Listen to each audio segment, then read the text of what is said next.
My question is about, it's more personal. Mm-hmm. I notice in my experience a lot of times, and it may be partly to do with the change in the weather, but I'll wake up in the morning and like not want to get out of bed, and it's like I go through this whole thing, and then later in the day I kind of like wake up and I'm like excited about life and doing all this stuff and running around, and then I'm many inspired, and then I'm guessing some version of that will happen again tomorrow. So I wonder if you have any thoughts about that. Yes, I've experienced the exact same thing. Not so much anymore, but I used to. And I see many people experience it, whether or not they are aware of that. In other words, who here, just raise your hand just as a sort of mini survey, who here experiences that late afternoon, evening, night, they're more clear, they're more awake, they're more aligned than when they wake up? Anyone? Have you noticed? Not always, not every day, but a lot of the days. You wake up and it's like you have to get your clarity engine starting again. Have you noticed? Many teachers in the past have recommended don't sleep too long, actually. This is one of those reasons. Many meditation retreats don't allow you to sleep for too long, precisely also because of this reason. Because literally, physically, on the physical level of your identity, on the physical level of your expression of your consciousness, when you wake up after 8 or 9 hours of straight immobilization, you literally do have to get started again. Like, as part of this illusory paradigm that we've created, there is some sloth, there is some slowness, there is some inertia going on with that.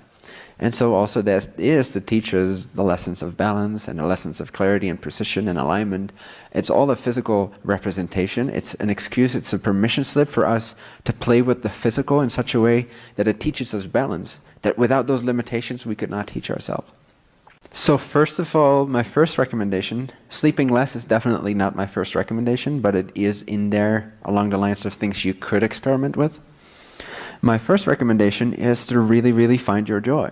Not so much even find, because that can be deceiving. Whenever I say like find your joy, or find out what you're here to do, or find out what your bliss is or your purpose, people tend to trip up a little bit over that idea. They tend to seek for it. So actually a more effective and immediate way to be in your inspiration is, well, A, if you can, to simply choose to be in your inspiration, but to act on your inspiration. Meaning that when it does occur, when you do have a moment of inspiration, don't doubt it, don't hesitate, with integrity and truthfulness, go for it, fearlessly. And when you start acting on your inspiration like that, you start discovering what it is. But before you start acting on it, you can't really discover what it is, because you have no access to it. You're just groping in the dark. Does that make sense? So act on your inspirations. Are you doing that? I feel like I did today. Okay, nice, nice. I mean, I feel like I do, but there's like these moments of like losing touch with that. Okay, and that's all right. Yeah. Do you do it to the best of your ability, would you say? Have you made it a priority in your life to actually wake up asking yourself, what is inspiring to me right now? Or do you wake up asking yourself any other question?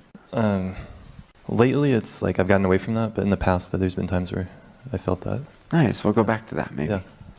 So what I'm saying is that if you're truly in your excitement and in your inspiration, you will start to feel that you can't wait to wake up, right? When you go to bed, you're like, okay, let me slow down my heartbeat for a second, because I need to sleep, right?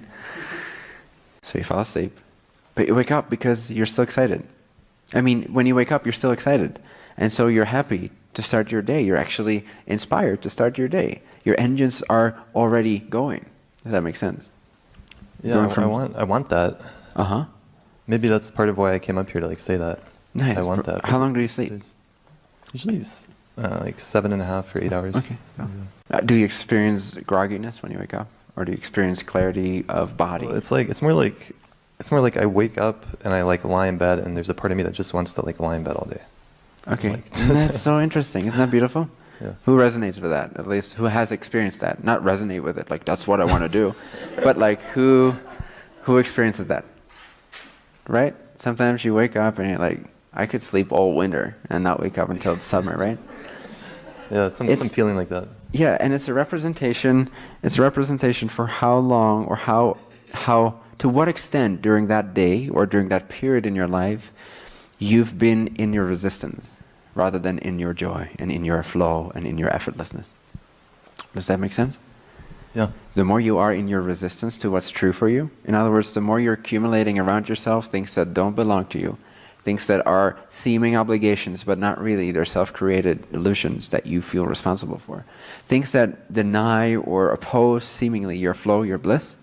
These things that you continue to choose to believe in, to act on, to feel limited by, the more of that is present during a day, the more exhausted you'll be at the end of the day, and the more you'll feel like you don't ever want to wake up again. Because it doesn't actually tend to go away that much when you sleep. On a certain level it does, because you reconnect to spirit when you're dreaming. You reconnect to spirit level where there is no resistance, where there is no limitation. And so you, in a sense, it's like refueling. Does that make sense? It's like putting fuel in your car. Yeah. So you stop your vehicle, your physical vehicle, to get some fuel, to get some REM sleep, to get some dream state, to get some inspiration, to reconnect to your true self on that level. And then you have more of a capacity to deal with what you left off with when you wake up. But when you wake up, usually, you still are left with what you created the day before, whether energetically or physically or circumstantially or financially or socially. But your capacity to handle it usually is a little higher, unless the layer of negative definitions and resistance is so thick that when you wake up, that's the first thing you experience. And it's like, oh no. And that way, like the way your mind interprets that is that I could sleep forever. In other words, I could just dismiss this whole reality, which is filled with resistance, and go back to spirit. Yeah, it's some feeling. I resonate with what you said about obligations and the resistance. Exactly. So look at that. When you look at that and you see that they're not true, and you apply what I call enlightenment by elimination, and you just start dropping everything that doesn't feel good radically. If that person doesn't feel good, drop it. Say, I love you, bye-bye. If this task that you have been doing doesn't resonate, say, I love you, thank you, bye-bye. Just throw everything in the trash bin that doesn't feel good and light, with respect and integrity, but also not too much. Meaning that when I say too much, I mean, there is not really such a thing as too much integrity, but there is such a thing as misplaced integrity, which is simply responsibility disguised as being, responsibility is being afraid. When you don't want to let go of your responsibilities, it's simply you're afraid to let go of them because you don't think what's going to happen. And then you might be tempted to call your responsibilities integrity, but they're not the same thing. If you keep surrounding your life with responsibilities that don't belong to your true joy, you're not being in integrity with yourself, which is your only means to express existence. So better do something about it. Start seeing responsibilities as different from integrity, and start making your integrity super flexible, super malleable, super dynamic, honoring of the other person's expectations to an extent, but clearly stating who you are, first of all being clear on who you are in such a circumstance, what you stand for, what excites you, and then communicating that to your existing seeming agreements as best as you can. And always knowing that since there is only infinite parallel realities, there's never a blockage possible, unless it's relevant for you to learn something out of that limited experience. But usually speaking, you can always ask for greater creativity in a circumstance, in a dynamic, in an agreement, to get out of the agreement or to transform the agreement in a way that's still in integrity with the being that seems to be at the other end of that agreement, yet allows you to do exactly what you want to do. There's always a way, unless you really, really have to stop and learn from that limitation. But usually there's always a way. Well, technically, mechanically speaking, there's always a way around it. But sometimes higher self chooses that, no, this is actually what you want to experience and learn from. But always try to see if you can get past it by A, learning a lesson, and by B, knowing that you can. Knowing that there is a way to creatively renegotiate all your agreements in your life, whether they are verbal agreements with people or energetic agreements with your own mind or belief system. Change them so that they actually accompany and support you living your joy and inspiring and waking up feeling light every day. Drop whatever doesn't feel good. Can you do that?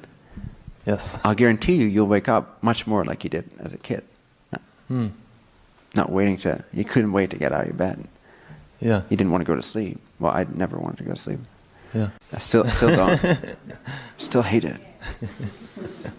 Thank you. It's helpful. Thank you.